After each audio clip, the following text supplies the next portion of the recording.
Assalamualaikum, halo teman-teman. Kembali lagi di sesi Alumni Menyapa. Nah, di sesi kali ini bareng aku Adi Rizky Safitri. Aku alumni MIPA jurusan Matematika. Aku angkatan 2014, lulus di tahun 2018.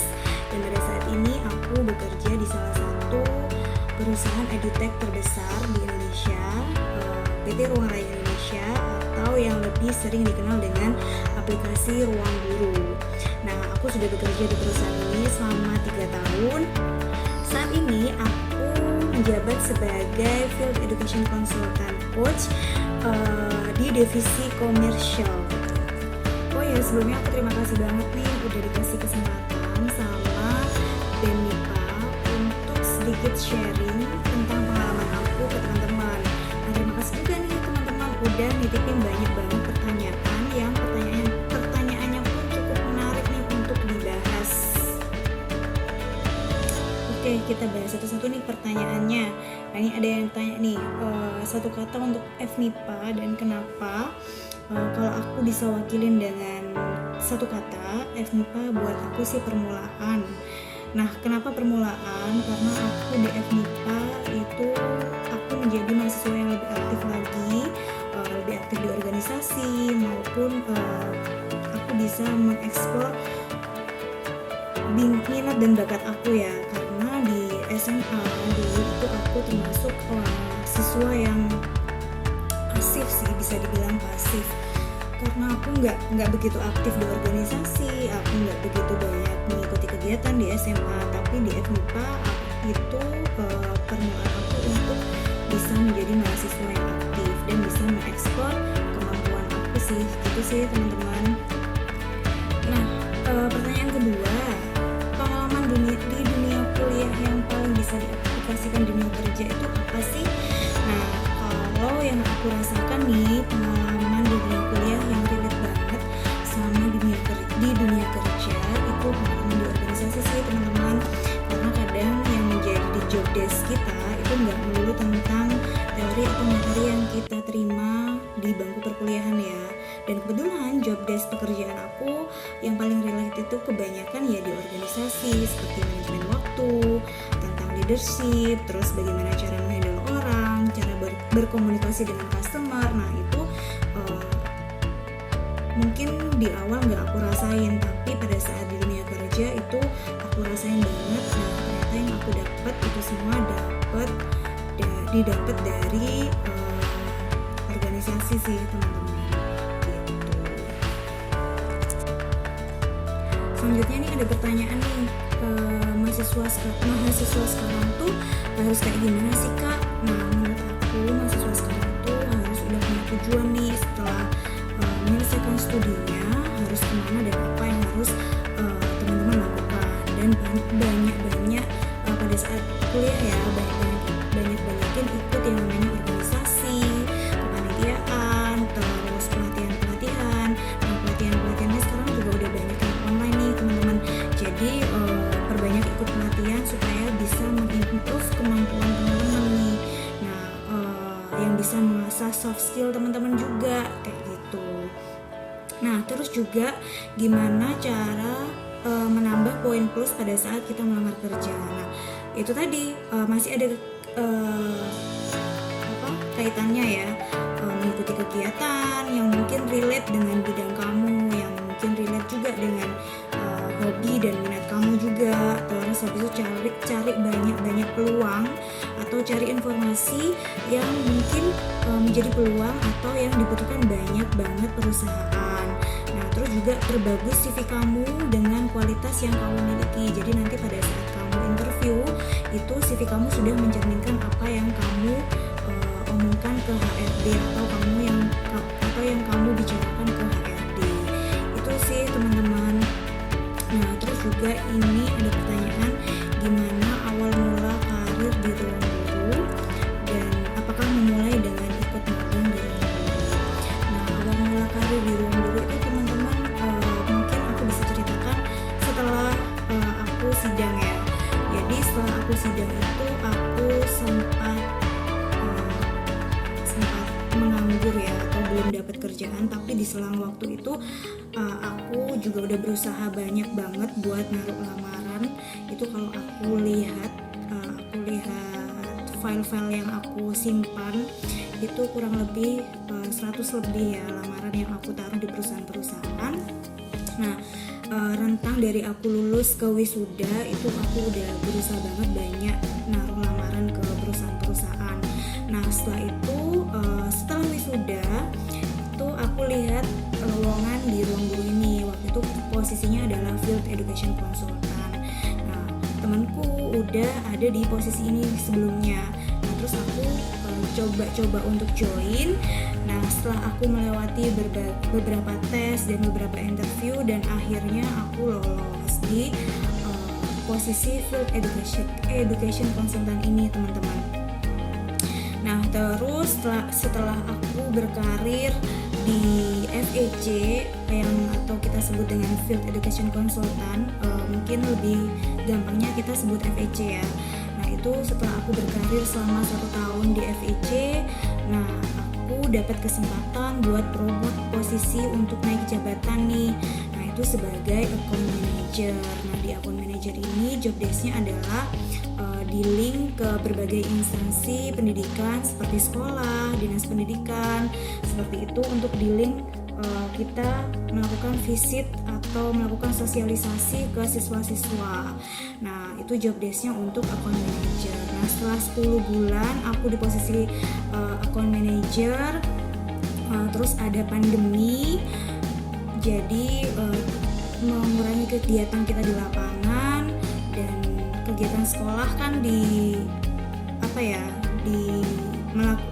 kegiatan sekolah kan juga daring, jadi kita agak kesulitan di posisi account manager itu dan melihat kebutuhan organisasi perusahaan juga masih di level yang sama. Aku dirotasi di Field Education Consultant Coach atau FEC Coach. Nah, sebelumnya di account manager itu aku punya 6 orang tim. Jadi di under aku itu ada 6 orang tim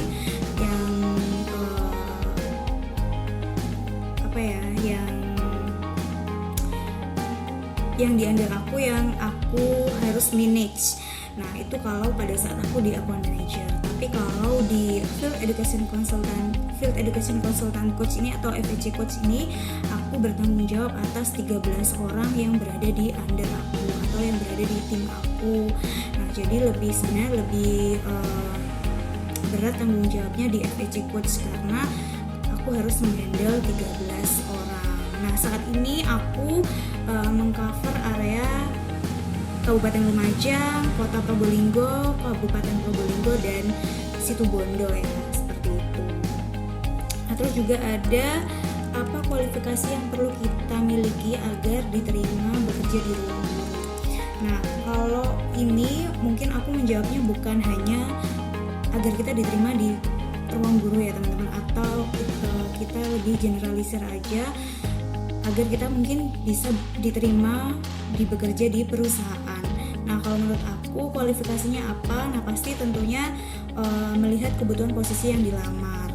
Nah, juga banyak tuh divisinya. Jadi mungkin bisa di search di masing-masing perusahaan itu biasanya ada website ya. Website di situ biasanya tertulis karir ya, biasanya itu di menu karir.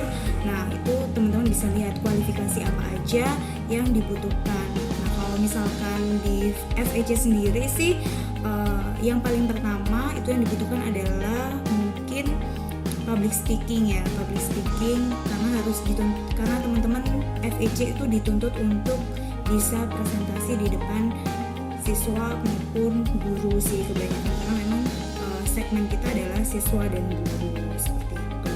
Nah, kalau mau tahu kualifikasi apa yang dibutuhkan di PT Ruang Raya Indonesia atau yang kita biasa kenal sebagai Ruang Guru, teman-teman bisa search di Google atau bisa search di websitenya Ruang Guru juga, bisa di karir.ruangguru.com. Nah, teman-teman bisa search di situ. Nah, terus ini ada juga apa itu FEC dan spesifikasinya di bidang apa kerjanya. Nah, FEC itu sebenarnya kerjanya kerja lapangan teman-teman. Jadi FEC itu Field Education Consultant. Jadi seorang FEC itu tugasnya mengedukasi siswa-siswa yang ada di sekolah agar motivasi dan semangat belajarnya itu lebih meningkat lagi. Karena sejauh ini yang aku temuin di lapangan juga itu masih banyak banget siswa yang dismotivasi dalam belajar, apalagi dalam kondisi pandemi seperti ini. Selain itu, tugas FEC juga melakukan sosialisasi produk ruang guru yang dapat membantu mempermudah proses belajar siswa untuk berprestasi seperti itu. Jadi intinya tugas FEC itu judulnya aja udah konsultan ya. Jadi ya kita sebagai istilahnya kita yang ngasih jalan keluar untuk pendidikan atau kesulitan-kesulitan belajar yang dialami oleh siswa. Dan juga kita membantunya melalui produk kita yang ada di aplikasi Ruang Guru seperti itu. Nah, terus ada juga yang nanya, gimana suka duka dunia kerja? Nah, menurut aku banyak banget ya suka dukanya, apalagi dalam 3 tahun ini udah banyak banget yang aku lewatin, mulai dari posisi FEC, mulai dari account manager sampai dengan posisi yang sekarang FEC coach. Selama 3 tahun pasti banyak banget suka dukanya. Yang paling terasa sih sukanya itu ketemu banyak sama orang dengan karakter beda-beda ya. Jadi kita bisa belajar gimana kalau misalkan ada karakter A, kita menghandlenya seperti apa. Kalau ada karakter B, kita harus menghandlenya seperti apa. Nah, terus juga kita kadang ketemu sama banyak banget tingkahnya siswa ya. Mungkin yang itu juga menjadi hiburan tersendiri buat kita sih pada saat mungkin penat-penatnya dalam bekerja. Tingkah-tingkah lucunya siswa tuh yang kadang menjadi hiburan sih buat kita kayak gitu. Nah, terus juga bisa punya koneksi yang banyak tentunya, entah itu dari guru, entah itu dari wali murid siswa, ataupun juga dari teman-teman sekantor. Nah, kebetulan kalau di Ruang Guru itu kan dari berbagai macam ya. Jadi di seluruh Indonesia itu sudah ada timnya masing-masing. Jadi kita punya banyak koneksi teman kantor seluruh Indonesia. Nah, kita juga bisa improve kemampuan kita dari insight-insight yang mungkin teman-teman luar Jawa atau luar kota yang udah punya insight yang kita bisa ambil idenya atau yang kita bisa ambil ilmunya gitu sih. Karena kan memang teman sekantor kita yang tersebar di seluruh Indonesia itu kan punya budaya masing-masing, punya caranya masing-masing. Nah, itu mungkin bisa mengimprove dan kita juga bisa dapat ilmu dari sana seperti itu. Nah, terus yang terakhir mungkin ini aku sampaikan pesan-pesan untuk mahasiswa FMIPA UNED ya, khususnya. Nah, menurut aku teman-teman mumpung masih muda, improve minat dan bakat teman-teman yang kalian punya, cari insight sebanyak-banyaknya dari orang-orang yang sehebat apapun itu. Kan banyak banget tuh contoh-contoh orang hebat. Nah, itu cari insight-nya, dan kalau bisa juga bisa diterapkan buat teman-teman. Dan juga mungkin teman-teman juga bisa seimbangkan nih antara akademik dan non-akademiknya. Mengejar akademik itu juga bagus, tapi harus juga diselingi dengan non-akademik. Non-akademik itu seperti apa? Ya, mungkin minatnya teman-teman, bakatnya teman-teman, atau organisasi, atau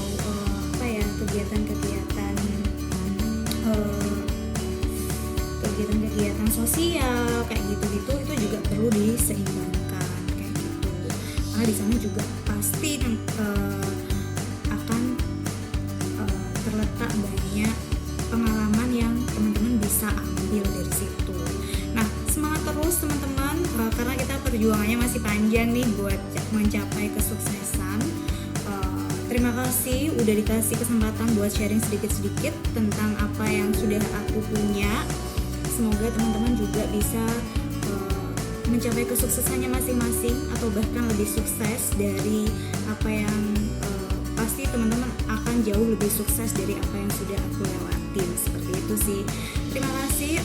Aku akhiri sampai di sini. Assalamualaikum warahmatullahi wabarakatuh. Sampai ketemu di lain kesempatan. See ya.